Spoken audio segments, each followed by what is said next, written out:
왜 폐업하는 것 같아요? 쇼핑몰은 오히려 장사가 되기 시작한다 폐업을 하겠죠. 폐업하는 이유는 수십 수백 가지예요. 근데 잘 되는 이유는 항상 한 가지예요.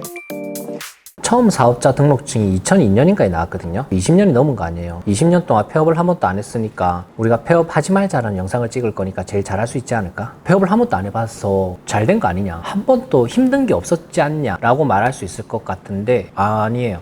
작년 연말에 있었잖아요. 우리 힘든 시간 있었잖아. 그렇게 매번 있었어요. 매번 힘들었고 매번 어려움이 있었고 폐업을 한 번도 안 했다라는 게 지금까지 폐업할 일이 너무 많았지만 매년마다 그거를 어떻게든 이겨낸 거예요. 그래서 다른 사람은 폐업 브이로그 찍거나 할 때 자기가 경험해 본 거 한 개 때문에 폐업을 하고 그리고는 폐업했다고 하잖아요. 그러니까 사실은 폐업할 거 진짜 많아요. 폐업할 이유. 쇼핑몰 폐업 브이로그를 한번 본 적이 있어요. 어떤 여성분이 폐업을 하셨더라고요. 근데 그걸 보고 나니까 마음이 너무 아픈 거야. 그래서 어떻게 폐업을 왜 하는지, 어떻게 하면 이겨내는지, 아니면 쇼핑몰을 시작하신다면 왜 힘든지, 어떤 일 때문에 힘들 건지를 한번 이야기하는 시간을 한번 가져보려고 이렇게 영상을 찍게 됐습니다. 왜 폐업하는 것 같아요, 쇼핑몰은? 장사 잘 안 되면 폐업 안 해도 돼요. 그냥 냅두면 돼요. 세금 안 나올 거 아니야. 의외로 쇼핑몰 폐업하는데 장사가 안 돼서 폐업한다고 생각하는데 아니야. 장사가 안 되면 세금도 안 나와요. 그럼 가만히 냅두면 돼요. 폐업도 안 해도 돼. 오히려 장사가 되기 시작하니까 폐업을 하겠죠. 그래서 되기 시작하면 이제 고민을 해야 되는 어려움이 진짜 더 많은 것 같아. 아마 제일 먼저 폐업을 하는 이유를 보면 세금 때문이에요. 사람들이 부가세, 종소세 얘기는 많이 들어봤을 텐데 자기한테 현실적으로 닥치면 사실 이거 잘 몰라요. 특히 처음에 간이가세자로 시작을 하면 세금 계산서 발행을 안 하고도 정말 이게 잘 처리하면 세금을 거의 안 낼 수는 있어요. 여기에 익숙해져 가지고 처음에 가격 세팅을 어떻게 하냐면 내가 10,000원에 팔았으니까 거기서 900원 정도가 사실은 세금이잖아요. 신경을 잘 안 쓰고 이걸 자기 수익으로 해서 계산을 해. 내가 매출이 4,800만 원이 넘었었어. 연. 그러면 이제는 일반 가세자로 변경이 되거든요. 이걸 신경 안 쓰고 회사 세팅을 그렇게 해놓으면 세금에 대해서 미리 무관심해지는 거지. 사실은 간이가세자로 시작할 필요가 없다고 생각해요, 저는. 처음부터 매출이 나올 거고 충분히 내가 열심히 할 거라면 일반 가세자로 딱 해서 처음부터 회사 세팅 자체를 세금을 낼 수 있는 세팅을 해야 돼요. 저는 처음에 물건 처음 나갈 때부터 이카운트를 통해서 판매 세팅까지 다 했어요. 잘 팔릴지 알았냐? 아니요. 잘 팔릴지 몰랐어요. 간이가세자 하지 말고 처음부터 일반 가세자 해도 괜찮아요. 사람 채용할 때 4대 보험이 나가요. 한 명 채용해서 최저급여 예를 들어서 200만 원 줬다고 가정하더라도 사실은 거기서 30% 이상이 4대 보험, 식비, 운영비 이것저것 다 나간다고 치면 사실은 한 30% 더 잡아야 돼요. 이거 계산을 잘 안 하셔갖고 망하는데 저도 처음에 사업자 세팅해갖고 했을 때 한 번에 세금이 한 2,500만 원, 3,000만 원 나온 적이 있어요. 간이가세자 여기서 넘어가는 그 과정 속에서 내가 몰랐지. 그때 진짜 많이 힘들었고 몇백만 원 겨우 벌던 시절이 얼마나 힘들었겠어요. 내가 다시 마음을 잡았던 게 원래 내가 냈어야 될 돈이다. 내가 그동안 수개월 동안 안 냈다. 미루다 보니까 이게 이제 나온 거다. 그래서 몇 년 동안 밀렸던 세금을 한 번에 냈죠. 세금 때문에 가장 쉽고 빠르게 망하지 않나 생각합니다. 두 번째는 이익이 안 남아서 제가 처음에 동대문에서 물건 떼다 팔 때 그러더라고요. 1.7배를 해라. 동대문에서 10,000원에 갖고 오면 17,000원에 팔아라. 17,200원에서 1.72배로 팔면 망한다. 안 팔린다. 이런 말도 있었어요. 하도 옛날 이야기니까 이제 좀 바뀌었을 수는 있는데 대부분 사실 쇼핑몰을 해보면 생각보다 돈이 많이 안 남는 거를 우연히 깨닫게 돼. 매출은 몇 천만 원이 나와도 이익이 발생하지 않는 거죠. 거기서 이제 현타 오는 거지. 아, 이거 나 아닌 것 같아. 나 먹기 살기 힘들어. 사실 급여 주려고 일하는 느낌? 나는 다 뒤돌아서 봤더니 마이너스 통장밖에 없는 거지. 그래서 사실 내가 의도적으로 폐업하는 경우가 있고요. 세 번째는 현금 흐름. 쿠팡이나 네이버 같은 데는 돈이 상당히 늦게 들어와요. 그 다음에 내가 처음 발주한 날 내가 돈을 줬잖아요. 그럼 그 제품 들어와서 세팅해서 판매하고 실제로 팔리고 나서 돈까지 들어오는 데는 한 반년 걸리는 거지. 그래서 우리가 만약에 매출이 1억이다. 그럼 한 2, 3억 들고 있어야 돼요. 그래야지 이게 원활하게 돌아갈 수 있는 거지. 특히 장사가 잘 되면 현금 흐름 때문에 망해요. 제가 진짜로 힘들어서 아이템을 접은 적이 있는데 그게 사실은 가방이 너무 잘 나가서 오늘 하루 10개 나갔잖아요. 그러면 내가 3,000원을 갖고 왔어. 그럼 내가 3만 원만 있으면 돼. 근데 내가 대학생이었으니까 그 당시에는 그 다음날 20개 나갔어. 그럼 6만 원을 구해와야 돼. 그 다음날 25개가 나갔어. 그러면 또 구해와야 돼. 나중에 하루에 100개가 나갔어요. 그러면 내가 하루에 30만 원을 만들어야 돼. 근데 돈은 한두 달 뒤에 들어와요. 그러면 한 달 내도록 내가 대학생이 6만 원, 5만 원 어디 있어요? 그냥 나 진짜 노가다 나가서 그날 돈 벌어서 그날 물건 사서 그날 저녁에 포장해서 보내는 일 계속 많이 했었어요. 근데 한 20개, 30개 나가니까 이게 감당이 안 되더라고요. 성장도 내가 관리하면서 성장해야 돼. 너무 잘 팔리지 않을 수 있도록. 사람 때문에 전 직장에서 횡령 사태가 한 2번 있었어요. 정말 한 3억, 2억씩 발생했던 건이 있고 당근마켓이나 중고나라에서 우리 제품이 거래되고 있는 걸 찾아서 제가 신고를 해서 당연히 경찰서까지 가서 감옥에 보냈죠. 아침에 출근하다 보면 문자가 꼭 와요. 대표님 잠시 할 얘기 있어요. 무슨 얘기 하려는지 알겠죠? 근데 진짜 많아요.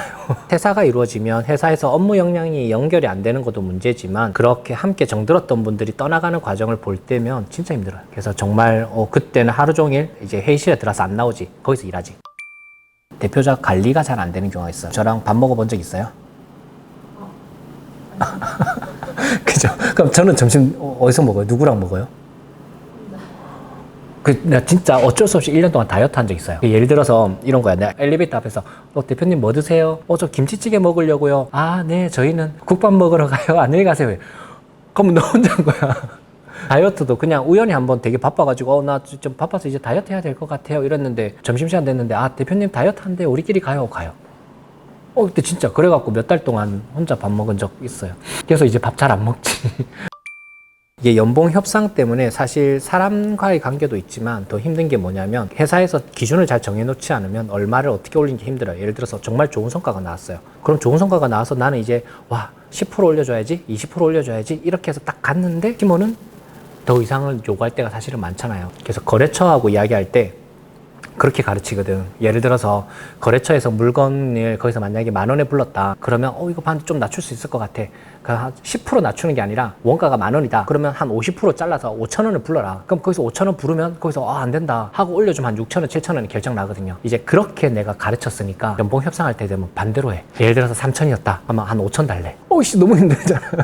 이게 가늠이 안 되니까. 하고 나면 마음이 상해 서로. 그러고 나면 서로 간에 이제 좀 열심히 일하고자 하는 동기가 많이 떨어질 때가 많죠. 생각보다 대표 자리가 되게 외로워요. 예를 들어서 제가 가장 무서운 말, 좀 되게 상처되는 말 중에 이 회사라고 말할 때 되게 상처받아요. 그러니까 나는 정말 내 회사, 너 회사 합쳐서 우리 회사라고 항상 말하고 이야기를 했는데 그냥 통하다가 친구랑 이 회사 뭐 이래 이럴 때 뒷얘기가 중요한 게 아니야. 그냥 이 회사, 저 회사, 그 회사라고 표현한다라는 게 되게 상처받아요. 의외로. 좋은 복지 만들려고 노력했고 정말 잘하려고 노력했는데 그럴 때 의외로 상처 많이 받고 사람 얘기를 굳이 길게 왜 했냐면 창업하는 사람들이 왜 창업했냐를 보면 사실 사람 때문에 퇴사해서 나와서 창업한 경우가 되게 많아요. 돈 많이 벌려고 이거 잘 팔아서 내 돈 진짜 큰 돈 벌어야지 라고 쇼핑몰을 하는 분들도 있지만 그런 분들보다 전 직장에서 이런 게 힘들어서 사람 때문에 힘들어서 사람들과의 관계가 너무 힘들어서 창업하려고 그래서 내가 회사 만들려고 하는 분들이 의외로 많아. 그런데 창업을 하잖아요. 그러면 훨씬 더 많은 사람들이 자기한테 집중이 될 수 있어. 그러면 혼자서 내가 일을 하느냐? 근데 회사는 혼자 일할 수가 없어요. 매출이 늘어나는데 가만히 냅둘 거예요. 내가 딱 원하는 한 달에 몇백만 원 벌겠다. 그만큼만 회사를 딱 운영하고 브랜드를 딱 운영하는 건 진짜 힘들어요. 회사가 잘 됐으면 어쩔 수 없이 사람을 뽑을 거 아니야. 그러면 앞으로 자기가 겪을 그 사람 때문에 힘든 게 훨씬 많아질 거예요. 사람 때문에 창업을 했지만 사실 이것 때문에 폐업하는 것 같아요. 이렇게 이야기 꼭 해주고 싶었고 또 가장 조심해야 되는 것 중에 하나가 CS랑 반품률.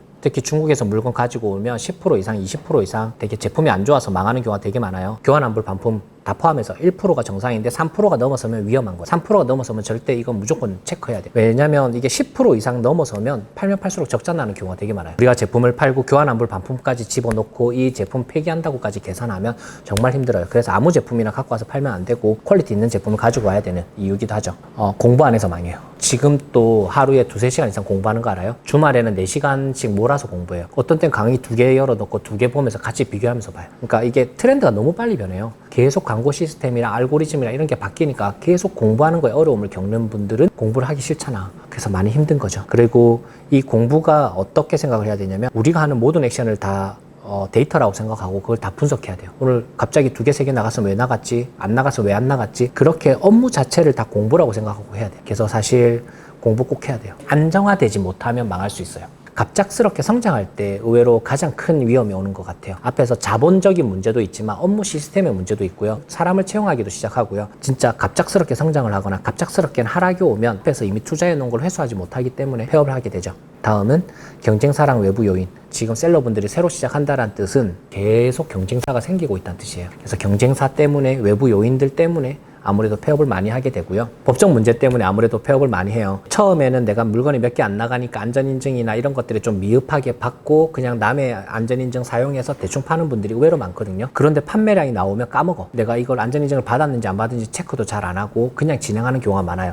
그래서 판매량이 안 나올 땐 상관이 없는데 판매량이 나오기 시작하면 경쟁사가 그걸 다 찔러요. 그래서 이런 거 문제다, 이런 거 문제다, 이런 거 문제다. 그러면 바로 업무적으로 중단이 되죠. 설명서에 어떤 글자 문구가 쫙 적혀 있었는데 네모난 빈으로 세척을 하세요라고 적혀 있었어요. 근데 이게 저작권이라고 신고받은 적이 있어요. 네모난 비누라고 잘 쓰지 않는데요. 이게 경쟁사에서 우리를 힘들게 하고 싶은 거죠. 그래서 무조건 그냥 신고를 해요. 그렇게 법적 잘못이 있다고 신고를 했는데 무혐의 처분이 대부분 일어나지만 어쨌든 내 잘못이 아닌데도 불구하고 경찰서 2번, 3번 왔다 갔다 하고 나면 진짜 힘들어요. 그날 일 못해. 진짜 폐업하고 하고 싶어요. 그래서 9가지 얘기했는데 이거보다 더 중요한 게 있어요. 제일 중요한 거는 쇼핑몰이 잘 되면 망한댔잖아요. 잘 안 되면 폐업할 필요도 없댔잖아요. 잘 되면 잘 되는 이유를 몰라서 폐업해요. 대부분 이렇게 생각하거든요. 폐업을 하면 내가 안 되는 이유가 수천 가지잖아요. 그 안 되는 이유를 잘해서 뭐 이렇게 잘 안 됐기 때문에 폐업했다고 생각하는데 아니에요. 잘 되는 이유를 모르기 때문에 폐업해요. 이게 무슨 말이냐면 어느 날 내가 제품을 팔았어요. 10,000개가 나왔어요. 내가 월 매출 1억이 나왔어. 좋죠. 너무 좋지. 그래서 내가 이제 어느 정도 자신이 생긴 거예요. 사람도 뽑고 물건도 많이 사고 사무실도 하고 다음 제품도 정말 잘 준비해서 런칭을 했어. 근데 안 돼. 안 팔려. 한 번, 두 번, 세 번 망하잖아요. 그러면 바로 그냥 가는 거예요. 내가 이거 해가지고 영업이익률 10% 겨우 만들었는데 3번 준비해서 런칭하면 다 망했잖아요. 그러면 바로 망하는 거예요. 차라리 안 돼서 망하는 게 훨씬 나아요. 근데 잘 돼서 망하잖아요. 빚이 몇 억이 돼요. 그럼 내가 감당을 할 수가 없어. 몇 백만 원, 몇 천만 원 망하면 어떻게든 하는데 하늘의 운으로 알고리즘의 힘으로 이렇게 우연히 잘 돼 버리잖아요. 근데 사실 그 잘 되는 거는 지속될 수 없거든. 잘 되는 이유가 있으면 그 잘 되는 이유를 찾고 분석을 해서 다음 제품에도 내가 접목을 시켜야 지속 가능한데 잘하는 이유를 모르면 우리는 지속되지 못해요. 소 뒷걸음질 치다가 우연히 한 개가 잘 팔렸다. 그러면 지속되기 힘들 수 있다. 잘 되는 게, 잘 팔리는 게 재앙이 될 수 있어요. 그래서 쇼핑몰 하면서 잘 됐다고 절대로 어깨에 이렇게 들고 다니면 안 되고 잘 안 된다고 해서 처질 필요 없고 잘 되든 잘 안 되든 항상 분석해서 또 다음에 조금 더 잘 되기 위해서 노력한다면 폐업하지 않을 수 있습니다. 그래서 제가 이렇게 찍은 이유는 폐업은 제가 10가지가 아니라 나열해라고 하면 20가지, 30가지 나열하는 것 같아요. 즉 폐업하는 이유는 수십, 수백 가지예요. 근데 잘 되는 이유는 항상 한 가지예요. 폐업하는 브이로그 같은 거 볼 필요 없는 것 같아요. 그냥 우리가 잘 될 수만 있다면, 잘 되는 이유 한 개만 찾아낼 수 있다면 안 되는 건 그냥 이겨나가면 돼요. 제가 고졸이잖아요. 고등학교 졸업하고 대학교 1학년 때 창업했잖아요. 지금부터까지 안 망했잖아요. 20년 전에 제 모습보다 지금 영상 보고 있는 분들 대부분이 저보다 나을걸요. 대학 나왔을 거고 나이도 있을 거고 돈도 있을 거고 사회 경험도 많을 거고 왜 망해? 버티면 되지. 그래서 충분히 폐업하는 이유는 다 하나하나 이겨나갈 수 있어요. 그러니까 폐업하는 이유 보지 마시고 우리는 잘 될 수 있는 이유 한 개만 찾아서 충분히 잘 되게만 계속 반복해 나간다면 폐업을 하지 않을 수 있을 것 같습니다. 어떻게 하면 잘할 수 있는지에 대한 영상은 앞으로 계속 찍으면서 업로드 하도록 하겠습니다. 이상입니다.